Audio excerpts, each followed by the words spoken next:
I feel like Manny Pacquiao got the best career right now. Out of Mayweather, out of all the generation that they grew up on, I feel like I would rather have Pacquiao's career. You know, but Mayweather got the money, but there's something that I would want to be Pacquiao. I don't know why. In the world of boxing, a perfect record is usually a shield. But for Floyd Mayweather, it is starting to look like a target. Mike Tyson just sparked a firestorm calling 49-year-old Floyd Mayweather a small, scared man who has finally run out of places to hide. What do you think about Floyd talking about greater than Ali? He's very delusional. He can't listen. If he was anywhere near that realm of greater than Ali, he'd be able to take his kids to school by himself. There you go. Okay, he can't take his kid to school by himself. And he talking about he's great. Greatness is not guarding yourself from the people. Greatness is being accepted by the people. He can't take his kids alone to school by himself. He's a little scared man. Exposing Floyd's timing tactics and rumors of massive debt swirling the walls are closing in. We are not just looking at a rematch on September 19th. We are looking at a multi-billion-dollar trap at the Las Vegas Sphere. Is the TBE legacy about to go up in smoke? Every time boxing come on, you don't bring up Muhammad Ali name. You don't bring up Mike Tyson name. You always bring up Floyd Mayweather name. Unless we're talking about Floyd, and listen, we all gotta believe we're the greatest of all times, right? We all gotta believe that, but we all know Muhammad Ali is the greatest of all time. The tension reached a boiling point during a recent 2026 sit-down where Mike Tyson did not hold back. Iron Mike looked directly into the camera and called Floyd delusional for comparing himself to Muhammad Ali. To Tyson, true greatness is not found in a padded record or hiding behind a wall of security guards. It is about being accepted by the people, something Manny Pacquiao has in spades. If you had to pick one, I pick Pacquiao better. Mike Tyson says something. To be the GOAT, it's not just because of your boxing record. You got to be loved, accepted by the fans, and everybody loves Pacquiao. Like Tyson says, walk down the street without bodyguards and cheer everybody that comes up to you and shake hands. And when you can't do that, you can't be a GOAT if you can't. Floyd is a very small, scared man who has spent his entire career guarding himself from reality. This is not just trash talk. It is an indictment of Floyd's warrior spirit. Tyson believes that while Floyd has the math, Manny has the heart.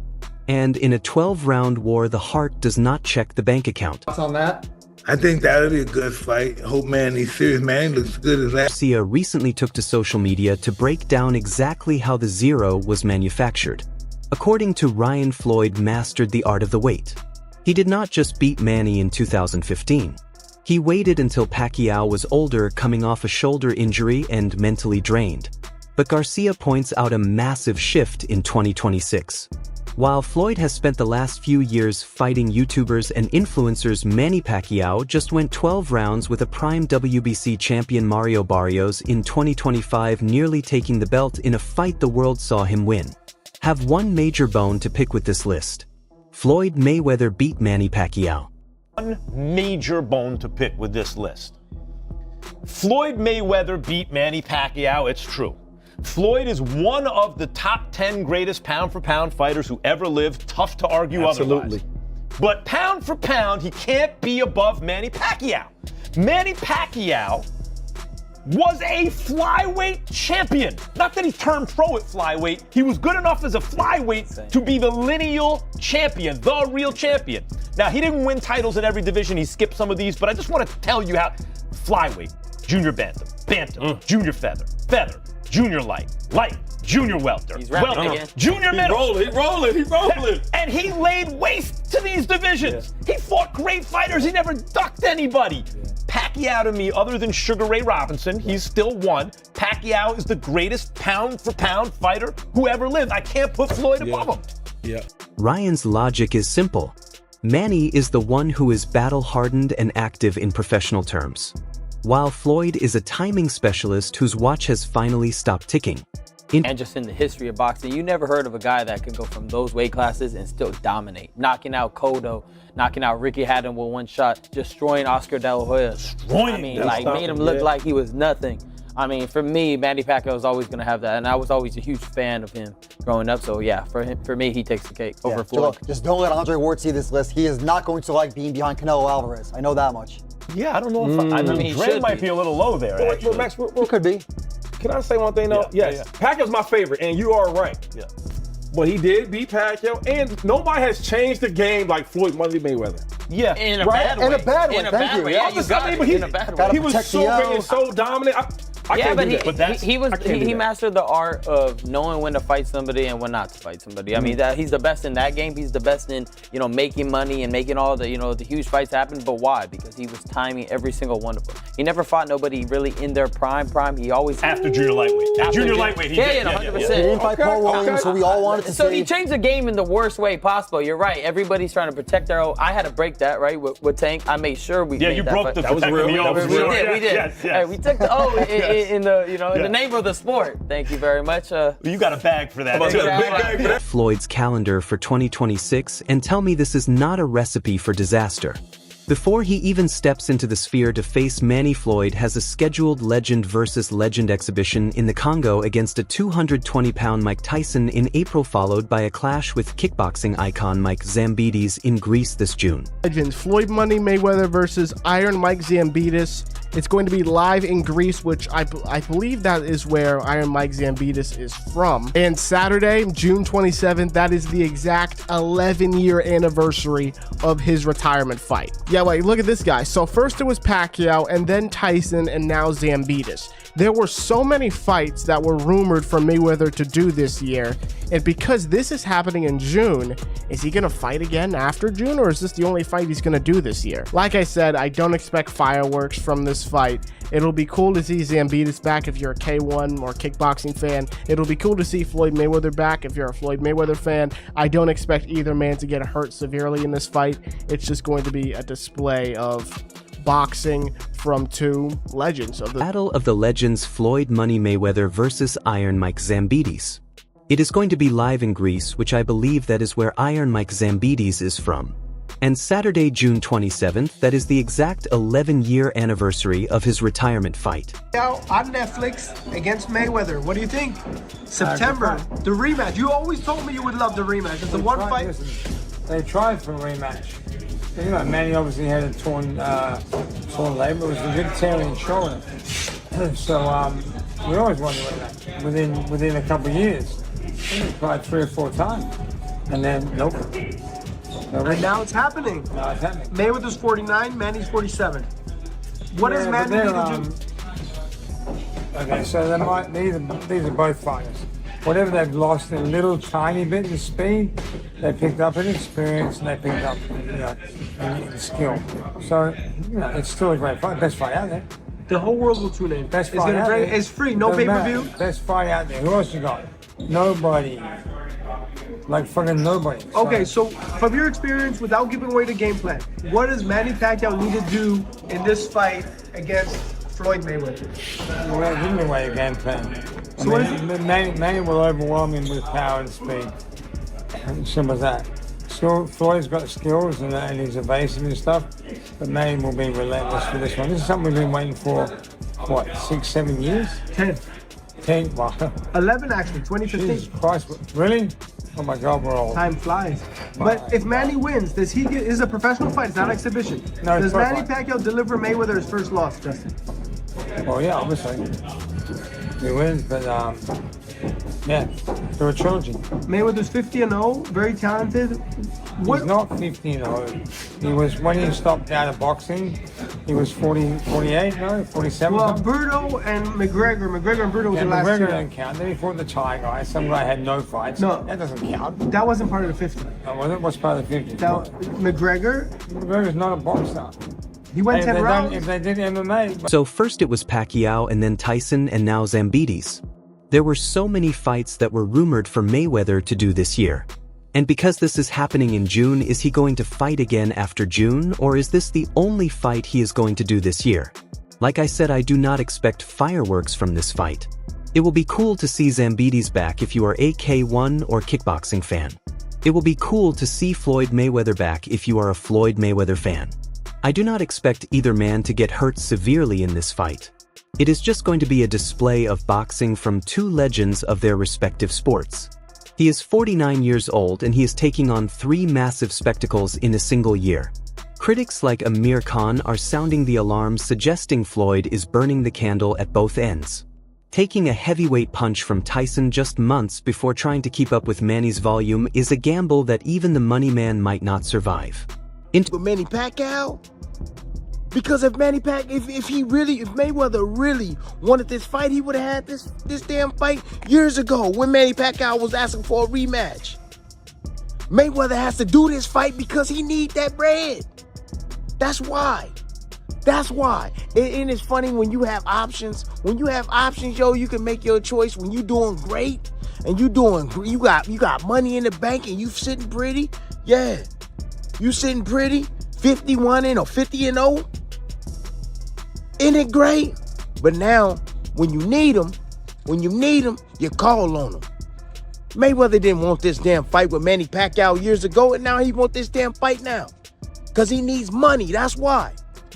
All the rumors are true. It's a sad thing, but it is what it is. But it is what it is. And you know one more thing.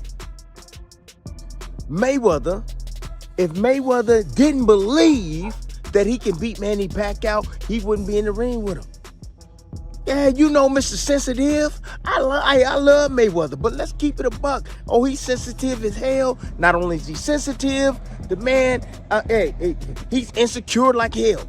He's insecure, and he got to have a leg up on your ass. And he saw the Barrios fight, and Barrios just got smashed by Ryan Garcia. And then now, he like, oh, shit, well, Barrios is all right. I'm better than Barrios.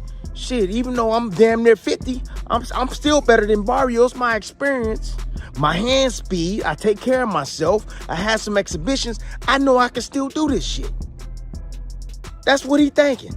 He like, I still can do this shit. I can beat Manny Pacquiao. I saw what Barrios did to him. So, that's the reason why. But that is the question Tim Bradley keeps asking. For a decade, Floyd wanted nothing to do with a Pacquiao rematch. Suddenly, in 2026, he signed on for the most dangerous fight of his life. Bradley's take is unfiltered. He needs the bread. On like a helipad or like on the top of the Burj Khalifa or something. It was way back, again, 5 years ago now, but that was like the initial rumblings around that fight. And what Floyd did was use Mayweather Promotions to bring them this fight and say, if you'll front us this money, we'll put this fight here. They fronted him the money. He took the money, had the fight at the Hard Rock in Miami with Fanmio instead. That was the company that put it on, Fanmio. And Logan saw none of that front end 10 mil. And the people that paid Floyd the 10 mil never saw a dime back.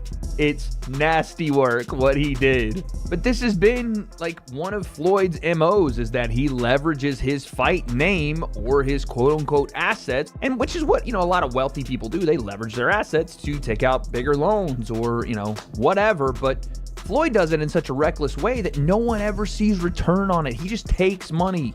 It isn't a loan, he's stealing. And so Logan obviously never sees a dime of that. I don't know how Logan got conned into doing something like that, or how he didn't have provisions in place. I've talked about this, ad nauseum over the last couple of years, but the fact. Rumors have been swirling about Floyd's lavish lifestyle and massive gambling debts finally catching up to him. This is not a legacy-defining move. It is a financial forced hand. When a fighter enters the ring because they have to rather than because they want to, they become dangerously vulnerable. Competitive sparring sessions, toe to toe, they were, and at times he'd catch me with good shots, I'd catch him with good shots, and I have to say I want to thank Manny because he built my confidence back up. And when I fought Prescott in the UK, I then moved to Freddie Roach. And Manny was one of the guys who, helped me to get my confidence back where I needed to be, and it was just amazing to be in the ring with such a great legend. At that time, he was getting ready to fight Oscar De La Hoya. He was already world champion, then moved up a couple of weights, and I was one of his main sparring partners at that time. At the same time, we sparred with each other when I went to Philippines. when he was fighting Miguel Cotto, Margarito. So sparred with Manny loads of times. And the physical disparity between these two is staggering. Amir Khan, who has sparred with both, highlights a glaring difference in their daily discipline. Manny Pacquiao lives like a monk, obsessive about his training, fueled by competitive basketball and maintaining a strict, clean lifestyle. Floyd, on the other hand, is a mogul who enjoys the late-night Vegas lifestyle. At 47 and 49, metabolism and recovery are everything. Manny's sensational form against Barrios proved his body is still a machine. Meanwhile, Floyd's reliance on twitch reflexes is a dangerous game to play when those reflexes are the first thing to go with age. In 47, we know what we're going to get. They're not going to be in their prime. We don't expect them to be in their primes. But Manny Pacquiao just came off a world title fight where I thought he beat Mario Barrios. I thought he beat him. Now, granted, it was a draw, and we just saw Mario Barrios get absolutely skunked by Ryan Garcia. It's showing us that, one, like I've said, Mario Barrios is one of the worst world champions in boxing, or he was. Again, that's no offense to Mario. It's just the reality is he was not one of the stronger champions. Two, the game is obviously always going. It's always on that forward treadmill, so it's passed him by. But it showed that Manny could compete, at least at some high level still, in boxing. And Floyd, even with the 20 billion exhibitions he's done to sully his name, it's shown that he still got it, right? So whatever that level still is that they have, it will be relatively similar. You could even argue that Manny, out of the two of them, has still looked like he could be at a higher level than Floyd has as of recently, because Floyd's been doing exhibitions. Floyd hasn't been competing in pro fights, and Manny just got done fighting in a world title fight. So there's intrigue in that as well. Like, is this version of Manny better than the Manny that fought Floyd the first time? Let's not forget that there was the controversy of the injured shoulder, right, in the first fight, where Manny came out after the fight, which I'm not a big fan of, saying he had a right shoulder injury, that the Vegas Athletic Commission wouldn't let him get an anti-inflammatory shot or a cortisone shot, maybe even, in the shoulder the night of the fight. And that was a big controversy at the time. Was the reason Floyd won a decision was because Manny wasn't able to throw his jab as much. His right shoulder was injured. He couldn't get things going because he couldn't work off his jab, or whatever the excuses were at the time. I'm not a big fan of the post-fight excuses, but it created a narrative, if they ever wanted to go back to the fight, that there was a little bit of an open window to do it. And sure enough, 11 years later, when both men are about to hit 50, here we are. Okay, that's the hype of this. This is not your grandfather's boxing match. By placing this fight inside the Las Vegas sphere and broadcasting it live to 200 million Netflix subscribers, the pressure is unlike anything we have ever seen. The sphere is an immersive dome. There are no quiet corners, no dim lights to hide behind. Every drop of sweat, every misstep, and every moment of fatigue will be captured in 8K resolution for the entire planet to see. This high-tech environment favors the aggressor. If Floyd tries to make it ugly or clinch his way to a decision, the global audience will turn on him instantly. It is a literal stage for a potential execution. It a little bit. It seemed like you guys might get in the ring sometime. You're done though, huh, Roy? I'm done, and I was waiting for Tank too late. And like I said, after we went at it, I'm thinking he gonna say, okay, let's fight. He said, no, I want to fight Mike Tyson. So that shows you that you don't want the trouble. So why I'm gonna keep chasing somebody that I don't chase people. You know what I'm saying? I just fight who want to fight. When I want to fight, I'm always there. But it's got to be right. But if it ain't right, what I'm keep chasing if I don't want to fight you, you're a little dude. You know what I'm saying? I mean, just that you ran your mouth at me. You ran your mouth at me, I got a problem. I ain't got a problem, but I'm ready to defend myself. So if you're going to talk about me, be ready to defend me. I'm going to be ready to defend yourself when you see me. But if you're going to talk about me, if you don't be ready to defend yourself, don't talk about me. Because if you talk about me, we can make it happen. I ain't a talk guy. I'm an action guy. But that's over with. He chose to fight Mike Tyson instead. So now he maybe fight Pacquiao, which is good, and I hope he get the fight. But I don't hate nobody. Just don't talk crazy unless you want to fight. You mentioned Mayweather Pacquiao. It looks like that might be the next fight. That'd be good for him. I hope Do you like that fight? I love it. For both of them. Who do you like in that fight? Tough call. I think Pacquiao has a better chance now because they're older, and Mayweather's legs may not be the same. So Pacquiao's legs look pretty good still. So I think Roy Jones Jr. recently weighed in with a chilling prediction for Team Mayweather. He argues that Manny's chaos is the specific kryptonite for a defensive specialist like Floyd. In their first fight, Floyd's calculator brain could handle the math, but as fighters age, the body can no longer do what the brain wants. Roy believes Manny's relentless volume will overwhelm a 49-year-old Floyd whose legs are not what they used to be. If Floyd cannot move, he has to trade. And in a trade-off, Pacquiao's dynamite in both hands is the ultimate equalizer.